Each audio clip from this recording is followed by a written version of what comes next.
This here is the water. You need 1 liter of water. Magandang araw mga kaibigan.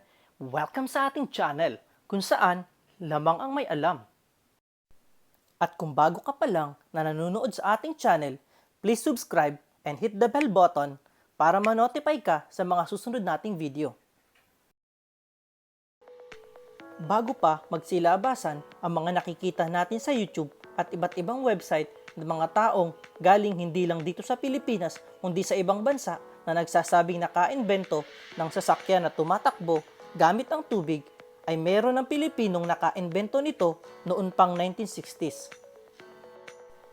Kung kaya, siya ang ating bida ngayong araw. Pilipinong inventor na unang naka-imbento ng water-fueled car. Siya ay si Dingel.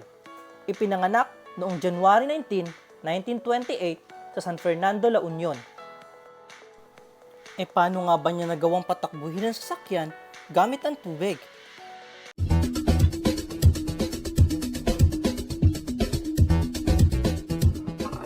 This here is the water. You need 1 liter of water to run for 1 hour. Yeah. You see this one here? Oh, there you go. You see, that is water. Okay? So when you put that one there, it's light. But that is water already. See, this one here is water. Oh. It is not supposed to light the bulb. Because it's supposed to destroy. Because there is water. It's like in electricity when there is water. See that water here? You touch the water. There is no current. But there is a current in it, see? But there is light. See? So you remove that. See, there is the water. That is the easiest way to split the water. Now here is the switch. You put the switch on here, using that battery. See, immediately hydrogen, oxygen is being produced. See, then the big balls there goes in here. It goes to the here, and then it goes direct to the combustion chamber. But there is a regulator here which regulates the hydrogen that is needed in the engine. See, and then the oxygen goes here. So when you start the engine, you remove this, the engine stops. Okay, now done. Now I'll show you. If you remove the battery, so you see the battery that using only one battery. All right, I'll put the switch on. See, no lights with that battery. Then you put the battery. Oh, you see. So there is already the splitting of hydrogen using only that small battery. I was able to split the water in very minimal current. That is the trade secret of the invention. You start the engine and start. See, you need about 4 to 5 turns before it runs because there is no fuel pump. It creates first hydrogen being sucked into the intake manifold. Since hydrogen is 14 times lighter than air, it goes immediately to the combustion chamber. So what you do here, you remove this one here. This is the fuel line. You remove this, the engine stops. You smell if there is fuel. If you, Is this water? yeah, no, you smell it. If there is gasoline. Oh, This is not working. oh, so you start. You see, without this, it won't start. Now you put this one here. So the water runs. No, they say that maybe there is gasoline hidden there. You cannot mix hydrogen with gasoline. You cannot mix hydrogen, gasoline with. Ngunit, sa kabila ng kanyang pagsusumikap, ay mayroong mga pribadong kumpanya kasama na ang gobyerno na hindi sumuporta sa kanyang imbensyon. So I started this invention way back 1968.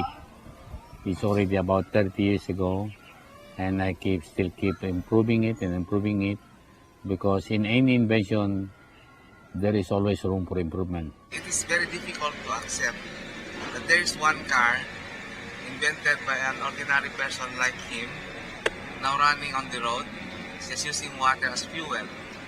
But the principle involved is something universal.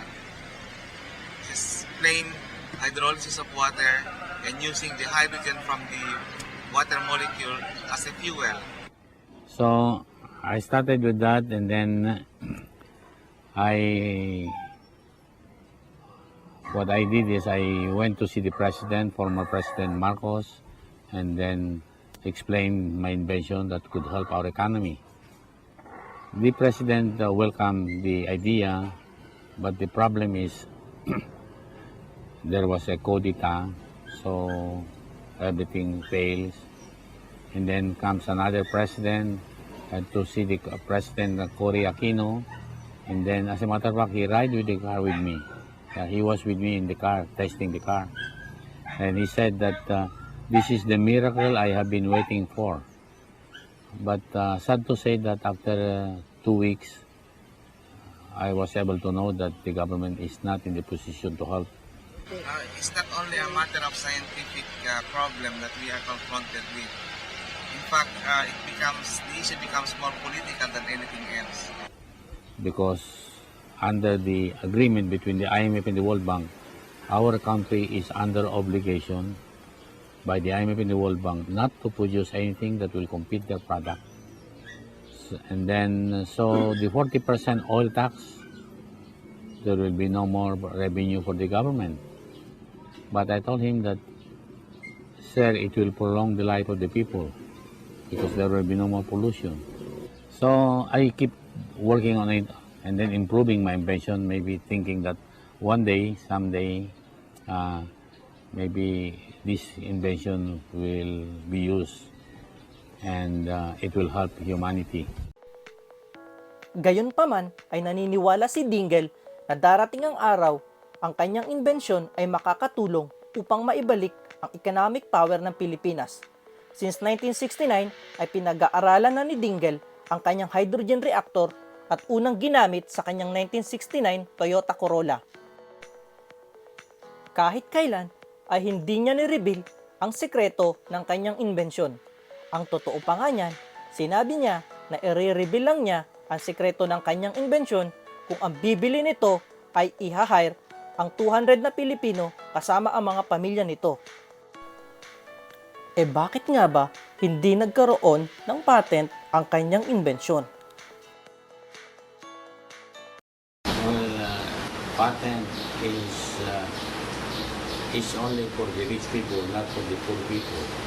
Because when you apply a patent in your invention, and it will work against the big business people, you will not get a patent. It will only prolong the filing of patent because it will work against the business of these big people.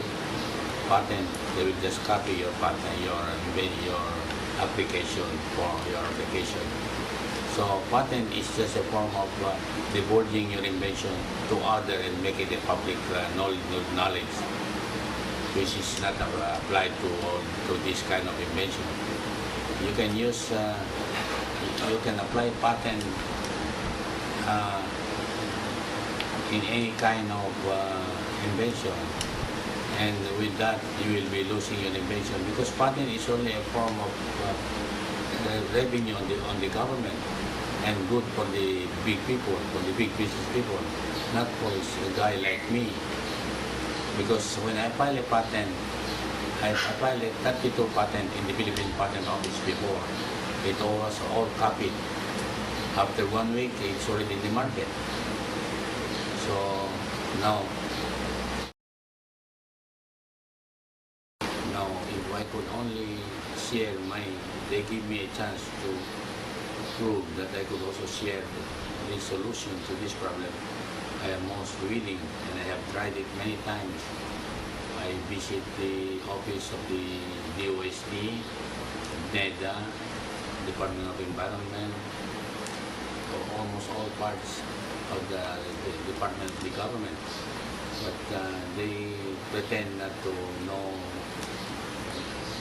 these things. They pretend, not only they pretend, but they make fun out of me.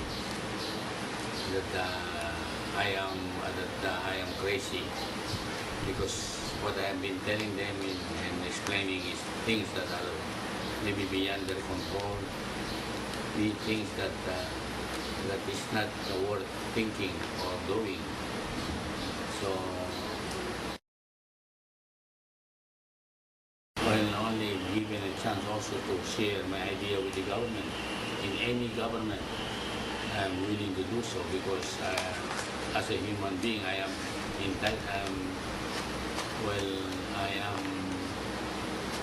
I really want to share this invention. Taong 2000 ay nagkaroon si Dingel ng joint venture agreement kay John Dingel ng Formosa Plastic Group mula sa Taiwan. Ngunit makalipas lang ang ilang taon ay sinampahan ng kumpanya si Dingel ng kasong estapa dahil sa bigo nitong tumupad sa agreement.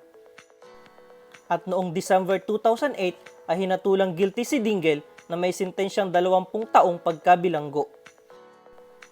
Agad namang inapila sa Court of Appeals ng kanyang legal counsel na si Frank Chavez na noon ay Philippine Solicitor General.